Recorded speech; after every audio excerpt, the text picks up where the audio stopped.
Today's episode of Transform Your Workplace is brought to you by Xenium HR. Learn more about Xenium's complete HR plus payroll solution at xeniumhr.com. And if you're not ready for HR and payroll, we got tons of free content on our website, so make sure to go check us out. Do you need more happiness in your life? Well, you're about to be inspired as you listen to this interview with Amy Newmark. Amy's the co-author, editor-in-chief, and publisher of the very well-known Chicken Soup for the Soul book series. And in this episode, we're talking about Amy's new book, Your 10 Keys to Happiness, 101 real-life stories that will show you how to improve your life. Amy talks about how to cultivate happiness and share some of the most eye-opening stories from her latest publication. I hope you enjoyed today's episode as much as I did. We could never have enough information on how to be more happy. I hope you find a lot of great takeaways from this episode. Make sure to connect with Amy all across social media. I'm on Instagram, LinkedIn, and Twitter. I love connecting with listeners. Have a great week, and we'll talk to you next Tuesday.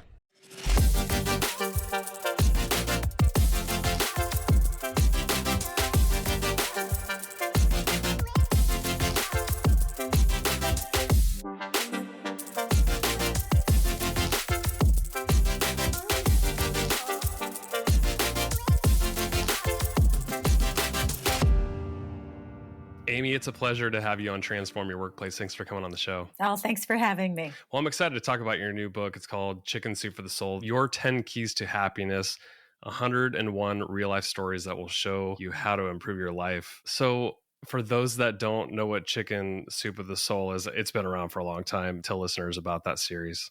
Sure. It's been around for 29 years, and I'm guessing a lot of your listeners grew up with Chicken Soup for the preteen soul and Chicken Soup for the teenage soul. May not be aware that we're there for them as adults also. You know, it's not just for kids.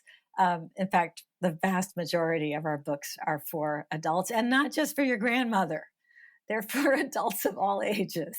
But what we do is we collect stories from ordinary people who basically share their extraordinary experiences with us, their milestone moments, their epiphanies. They pass on wisdom and advice. When you sit down with one of our books, it's almost like you're sitting down for coffee with our storytellers, and they're leaning in and they're saying, hey, this is what happened to me, and this is what I learned from it, and I just want you to know in case it helps you. So it's really like selfless sharing that our writers do, and it's been amazing for me. I've been the editor-in-chief for 14 years, so I have read tens of thousands of stories, the ones that we've published, plus all the ones that were published prior to me joining Chicken Soup for the Soul, plus a whole bunch of ones that we didn't publish, but were still really good reads. I sometimes feel like I'm a psychologist who's read a lot of case studies because, I mean, you really start to understand what makes people tick when you read tens of thousands of personal stories. You know, everybody wants happiness. I mean, that's the universal quest. And so I thought about this, I guess maybe 6 or 9 months ago, and I thought we're going to have a fresh start in 2022. You know, it's like we're all kind of rebooting now, coming out of the worst of the pandemic. Like it's still going on, but we're getting used to it now and it's not as bad and we're coping. And so I really feel like it's the beginning of the school year or something. You know, it really is a fresh start. And I thought, let me put together what I've learned in this quest for happiness. And I wrote down what I felt were the 10 keys to happiness that have helped me, because I used to be a Wall Street person and very stressed out. And then I switched to doing this, which is a real departure. And everybody says to me that I'm just so much more relaxed now. And I definitely am more grounded and less judgmental, more understanding of what makes people do what they do. And it's all because of reading all of these stories. So what I've attempted to do in your 10 Keys to Happiness is synthesize all of that knowledge and put together this book with 10 chapters on the 10 keys. And in each chapter, there are 10 stories that illustrate to you how you could use one of these 10 keys in your own life.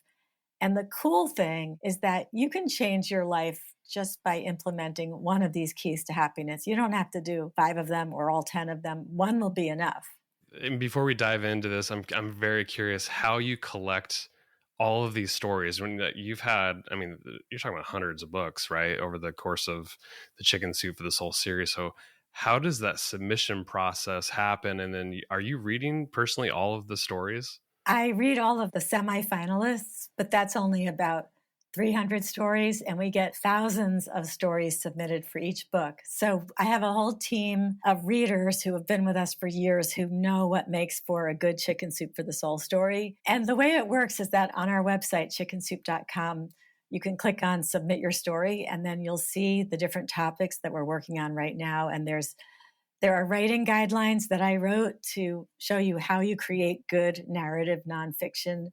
And there's this form to fill out. And there's this little box that's like an inch high on your computer screen, but it will hold your entire Word document. It's like, Mary Poppins magic bag. It vastly expands when necessary. So people, will submit. Sometimes they get in on their first try. Sometimes they don't get in until their 10th try. I mean, it's a big deal to get into one of our books. And by the way, you don't have to be a great writer. As long as you have a really good story to tell, I'm happy to choose your story for the plot and then edit your story for you and make it terrific. And then you'll be a published author. And I would just say, if I edited your story a lot, don't quit your day job. Right. Did you always want to write the 10 Keys of Happiness? Or you kind of mentioned like we're coming through this a reboot period with pandemic sort of behind us. Was that the reason you wanted to do the 10 Keys of Happiness? Or is it just all the stories that you read over time, you felt like I generally know what the 10 keys are, and here's what I want to share it with everybody now at this point? I did a book called Simply Happy 6 years ago, and that had a lot of the same material in it, but it was more of a personal memoir. And I really wanted to do this as a real normal Chicken Soup for the Soul book with 101 stories in it. And I thought about doing it last year, but we were still so deep in the pandemic. It just didn't seem like the right time. I really wanted to do it during a time when it did seem viable that we were looking at a fresh start. I feel like people are ready for this right now. They're totally ready. Like, I don't know about your place, but we're back to hybrid, 3 days a week in the office, 2 days working at home. And that's working for us. I don't think we're ever going back to 5 days a week in the office. With this hybrid approach, we're actually like finding our pants that have zippers, putting shoes back on, and, trying to look a little less unkempt than we did for the last 2 years. It really is like coming out into the sunshine from the hole that we were in. Absolutely. What are the 10 keys that you came up with? Oh boy. The first one is count your blessings, which is, be aware of what's good in your life instead of just focusing on what you lack. The second key is to use the power of forgiveness to free you from those past hurts and resentments that are just weighing you down. My third key is to help someone else, because when you volunteer or even donate money, you kind of elevate yourself and you feel better about yourself. Fourth key is to have less stuff, and that would be at home and at the office. The office could use a good decluttering too. Fifth key is to think positive. I know that sounds kind of banal, but I actually have real things you can do. Like, even if it's a really grumpy day and you feel terrible, smile at people, and it's amazing. They will react to you in a more positive manner, and all of a sudden you'll be doing better. My sixth key is to make sure that you prioritize yourself and make that very necessary me time. Seventh key, and this has been really important for me because I'm older than you. And when you get older, you tend to get too narrow. Step outside your comfort zone. Do things that are scary. Never stop saying yes to new experiences. My eighth key is to be yourself. Be more of what makes you, you. Don't try to be someone else. Ninth key is pursue your passion. So if your job isn't your passion and it's just what you do from 9 to 5 to, pay the bills, well, make sure you pursue your passion after work or on weekends. And my 10th, and I think this one everybody gets because of the pandemic, get outside in nature. Boy, does that make a difference to our perspective, right? When you see a squirrel running around and the squirrel is busily doing stuff, you realize like whatever challenges you have are unimportant. Like that squirrel is working on acorns and he's just as important as you are. It really puts you in the right place in the universe. Yeah. I love these 10 keys. I think they're spot on. I could not disagree with any of them. What, if any of them like stuck out to you as being the most important, like one or two? I think that counting your blessings is very important because I'm not sure you can be happy if you don't recognize what's good in your life. And then I think forgiveness is really important too, because in our home lives and at work, resentments build up, people disappoint us, they hurt us, and we kind of get slapped around by life, and certain people are not our favorite people, or they did things that were not our favorite incidents. And we have this tendency to brood and to relive those, which is crazy because then we're letting the person who did those things to us occupy some of our mind space, right? And we have a story in the book from a woman who was so focused on her ex-husband that she was complaining about him for years after her divorce. And finally, her best friend said to her, "You might as well still be married to the man. You take him with you wherever you go." It was such an epiphany. And the same thing at work. I mean, I used to think about that like somebody who had done me wrong, and I would be thinking about it for years. And then I realized, wait, I'm just reliving those emotions. You can intellectually know those things happened, but there is no reason why you should let that person make you keep feeling those negative emotions. Instead, say, yeah, it happened. It was in the past, and I am not carrying it with me into my present and into my future. Well, especially because the other person's probably already moved on. And so if you're sitting there thinking about and is occupying your space, that's... Yeah, the other person might not even know that they actually did it. They might have been clueless. Yeah, that's so true. What of the 101 stories that you've put in this book, what one sticks out to you the most, and what does it fall under as far as the 10 keys? So one of the keys is to make me time. And I think that's so important, especially if you're working. You've got to carve out some time for yourself. And that could be carving out time after work, or maybe even carving out time during the workday. So we had a story from Christine Byron, and she had one of those shared calendar things going on where other people could insert meetings onto her calendar. And she was fully booked all the time, and it was killing her. And then her mentor said to her, "You need lily pads." So you know how a frog jumps onto a lily pad and then it suns itself and relaxes for a little while? Her mentor said, put some fake appointments on your calendar, and those are your lily pads where you can just breathe and relax a little bit in the middle of your busy day. So I thought that that was a really great solution to the problem. And I guess another one that would be good is taking a vacation all by yourself. Some people do that, or even just taking a mental health day and taking one day off from work just to turn off your phone and not be available at all. Because you're not going to be any good to anybody if you burn out anyway. Yeah, the making me time was one I wanted to hone in on because I resonate with it. I know a lot of other people can too. I mean, especially during the pandemic, where a lot of people went from working in an office environment to working at home, and everybody's home situation is different. For me, my wife and my 2 kids are both at home as well. And so even when I'm working, it's like every second of every day, you feel like you're like hovering on top of each other all the time. And I'm curious if there's a story in the book that would help somebody like me who is just always around people all the time, connected to work, connected to family, where I could make me time for myself. Well, you could certainly just decide that you're actually going to take lunch. I do that. You do take lunch, so you carved that out for Yep, I do. yourself? Oh, okay. Well, that's good. I mean, I know when we were working at home full time, I would just look at my calendar and say, like, I can squeeze 45 minutes in right now. And of course, I was already wearing my exercise clothing. So I would just get on my bike and I would go ride my bike for 45 minutes. And it was just fabulous. I loved it. And I also lost 10 pounds. So I was reducing stress, getting fit. It was so much fun. It really was. And I'm going to start doing that again this summer. I did that last summer and the summer before, actually. I think you just have to be a little bit selfish. You've got to carve out that time for yourself. Otherwise, you just become miserable. You start to resent your job, right? And you resent all the people in your life. I just feel to be mentally healthy, you have to carve out that time. Make those lily pads for yourself. Yeah, I think it's great advice. Was there anything else from that particular section with making me time that you learned that maybe you didn't know before, but you read in a story and you're like, wow, I should try this? Or even if you recommend it to other people. Yeah. One woman, I thought this was really interesting. She worked at an inn, so she didn't have, like Saturdays off. So her days off were Sundays and Mondays. And Sundays she spent with her husband, and they just did stuff together. That was like their couple day. Because sometimes you need we time, so you need couple time. And then sometimes you need me time. So she did her we time on Sundays.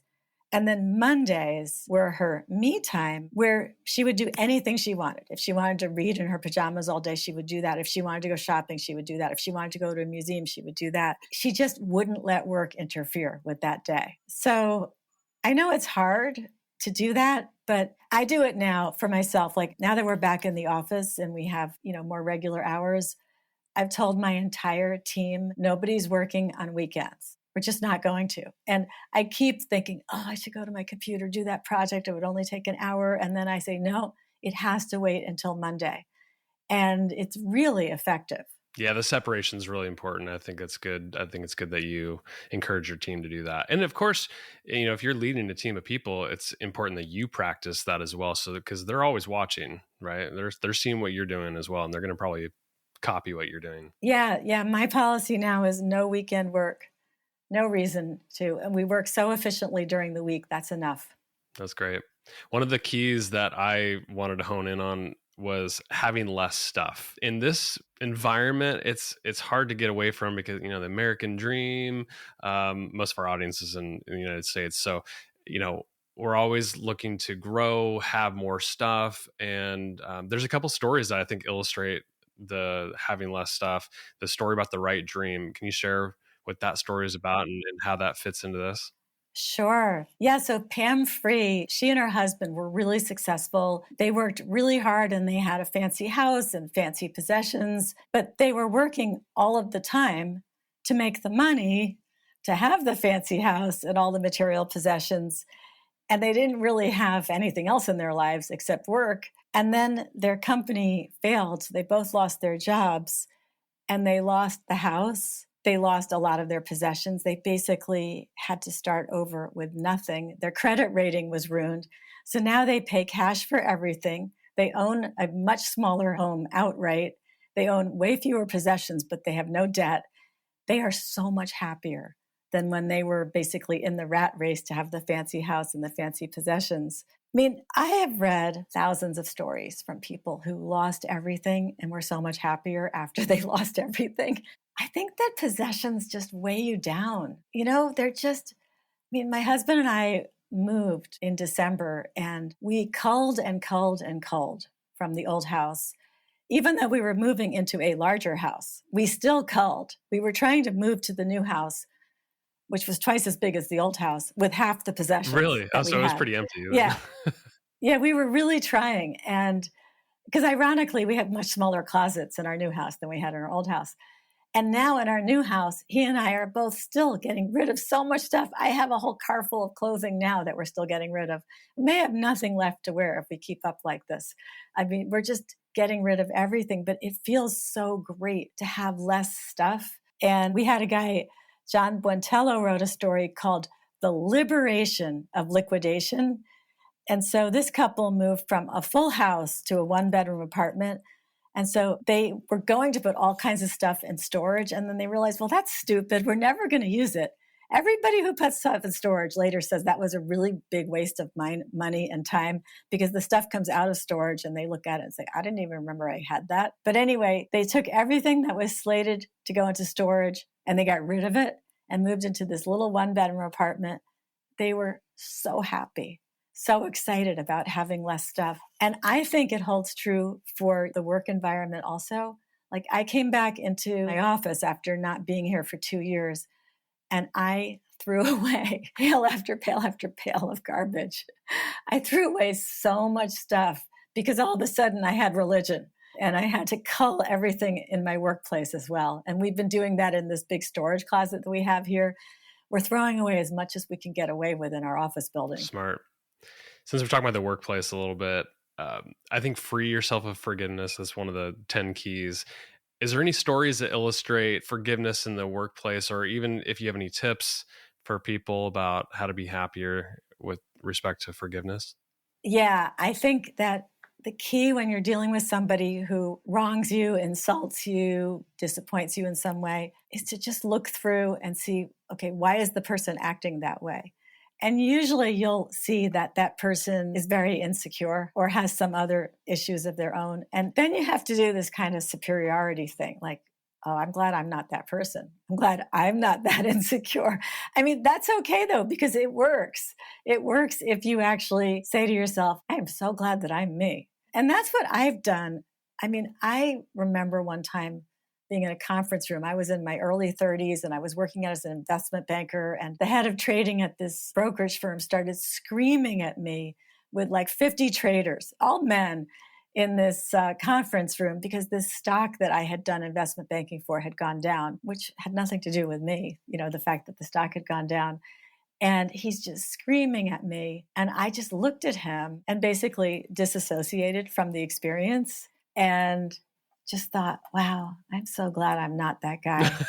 He was making a total fool of himself, sure, really. Yeah. And here's the funny thing. Years later, I was offered the vice chairmanship of that brokerage firm. And I almost took it because I said, oh, I could fire that guy. But then I didn't do it. But I thought about it, revenge served cold. But I didn't let it bother me when it was happening. I just kind of dispassionately watched him and thought, boy, he's really being an idiot. And I'm not. So I'm not really going to let him hurt me in any way. I'm just going to observe this man acting crazy. But it really does help if you pay attention to what motivates somebody, because then you don't take it personally. I think almost all of the insults, hurts, disappointments, etc., that we pick up through our lives are not really personal to us. It's really just an expression of whatever problem that other person is going through. And there's just no point carrying this stuff around with us. I like to think of lack of forgiveness as if you're wearing this heavy cloak and you've sewn onto the cloak all those bad things. So now you've got these metal disappointments on the cloak and you're trying to walk forward and you can't walk because this heavy thing is pulling you, but it's behind you because it's in your past. So just leave it there, take that cloak off and walk forward. Well said. Yeah. So if somebody picks up your book, and by the way, I think by the time we're recording this, it comes out tomorrow, if I remember right.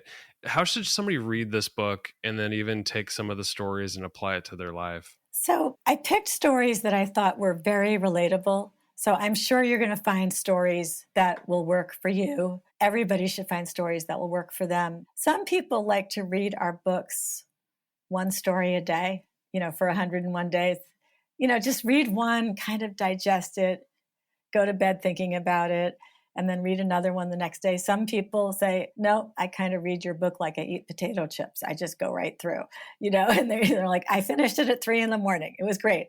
So everybody has a different way of doing it. You could certainly look at the chapters and decide which of those keys to happiness seems like something you would actually want to implement. Some of these things you can implement in 1 second, like counting your blessings. That's just a matter of saying, wait a minute, I'm going to write down 3 things a day that I'm happy about or that I feel blessed by. And in a week or 2, you will actually have transformed yourself because you'll be spending every day looking for the 3 things you're going to write on your list. And writing those 3 things on your list at night will take you maybe 60 seconds. So that's a really easy one.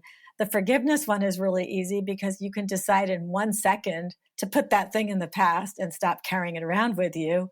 And then some of the other ones take a little more time, like stepping outside your comfort zone. You need to start saying yes to new things and going and trying those new things. So I think you just look at it and see what you think might work for you or where you think that you're more deficient in how you're conducting your life. Yeah, I agree. Amy, this has been such a pleasure to have you on Transform Your Workplace. Best of luck with the book. The book is called Chicken Soup for the Soul, Your 10 Keys to Happiness. Where can people learn more about you, pick up the book, anything that you want to point people to? I have a website, amynewmark.com, which honestly I don't even look at because somebody maintains it for me, but it's there. And then also there's chickensoup.com, which is our regular website. And you can see this book on the website. You'll see the front cover and the back cover, and you can read more about what's inside it. And you can click on our podcast and just learn all about Chicken Soup for the Soul there. My guest today has been Amy Newmark. Amy, thanks for being part of the show. Appreciate you. Thanks so much for having me on.